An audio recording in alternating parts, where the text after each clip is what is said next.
So yung what's up guys, nagbabalik na nga pala ulit tayo. At ayan, nagkayaan nga pala kami ng tropa ko na mag food trip at mag bonfire dito sa may malapit sa amin na tinatawag naming Kawayanan. At ayan, sobrang kalat dyan guys kasi tapon na ng basura dyan. Kasi ngayon lang ulit kami makakapunta dito sa Kawayanan dito sa may sa amin guys. At ayan, dala ko nga din pala yung gitara ko dyan at mga kawali na gagamitin namin sa aming pagluluto dito guys. May secret recipe tayo na lulutuin dito guys. So ayan guys, andito na nga pala kami. At lalapag lang namin yung aming mga kagamitan. At gagawa na kami ng aming paglulutuan. At kukuha lang kami ng mga kahoy dito sa gilid guys. Sobrang daming kalat dyan guys oh. Hindi nyo ba nakikita? Ayan oh, daming kalat. Napakita-kita ko pa sa daming kalat dyan. At ayan, kuha na kami ng mga kahoy dito sa paligid. Kasi marami din to yung kahoy dito guys. At ayan, kukuha lang kami. Punta kami sa Encantadia dyan. Ayan, papasok na nga ako sa Encantadia para manguha ng mga kahoy na aming gagamitin. At ayan, tinuturo-turo ko pa kung nasan yung mga kahoy. At ayan, nakakuha na nga pala kami guys para damihan namin para malakas yung apoy natin na mabilis tayo makaluto. At ayan, kumuha na nga yung tropa ko ng sangkalan namin na paggagamitan namin sa aming kawali. At ayan, nilagay ko na nga pala yung kawali namin dyan para paglutuan na natin guys ng ating best recipe guys. At ayan, humipak muna ako at binuga ko sa kanyang likod. At ayan, sinisindi-sindihan ko na nga dito para umapoy ng parang ganyan. Bigla siyang umapoy guys, magic ano. At ayan, papaitimin natin yung puwet ng kawali natin dyan. At ayan, sinalang na nga natin at papakita ko na yung mga ingredients natin dito. At ayan, hotdog nga pala yan at chicken frank, 3 piraso. At isang pack ng ketchup na maliit lang guys. At isang pack ng oyster. Ayun lang ang sangkapan natin dyan. At syempre, mantika. Mantika. At ayan, may talaba din tayo syempre dyan. Di natin mawawala dito yan. Dito lang natin nakukuha yan sa paligid. Dito sa Hagunoy. At ayan, pinas-forward ko na nga ng malupet. At ayan, inihipan-hipan ko pa para biglang lumakas ang ating apoy. At ala tayong dalang kutsilyo dyan guys. Ginamit lang natin yung dulo ng ating sandok pang hiwa. At ayan, hiniwa-hiwang. Ayun, yung sili nga pala guys. Hindi ko napakita. At ayan, hiniwa din niya yung sili para ating maisalang na.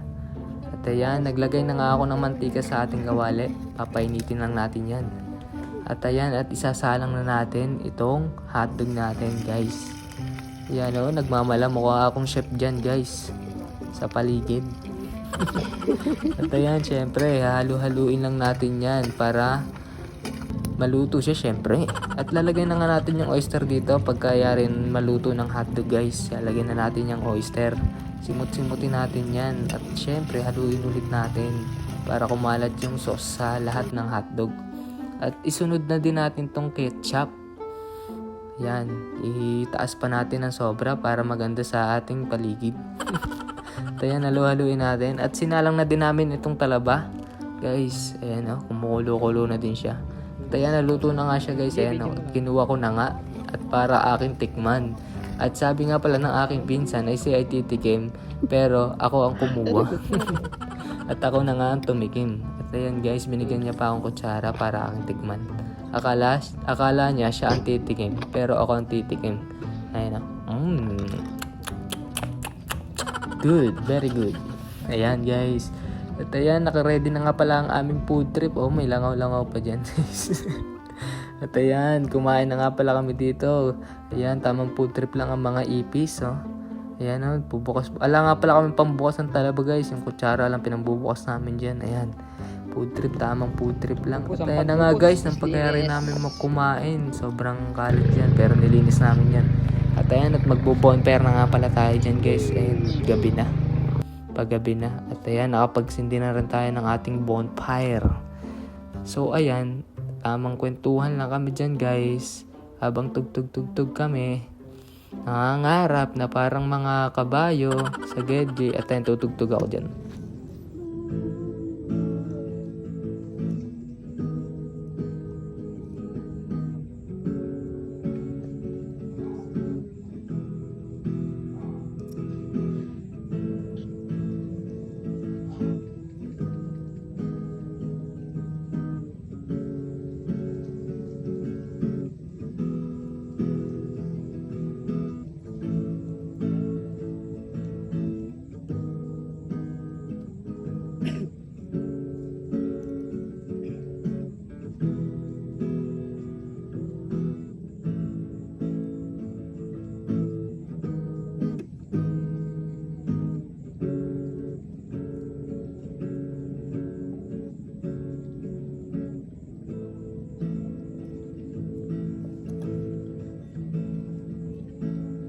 So ayun guys, at pauwian na nga pala kami dito at ayun, maraming salamat sa mga manunood dyan dito sa aming konting silip lang sa ating mga nature dito sa ating Hagunoy. At ayun, maraming salamat. Thank you!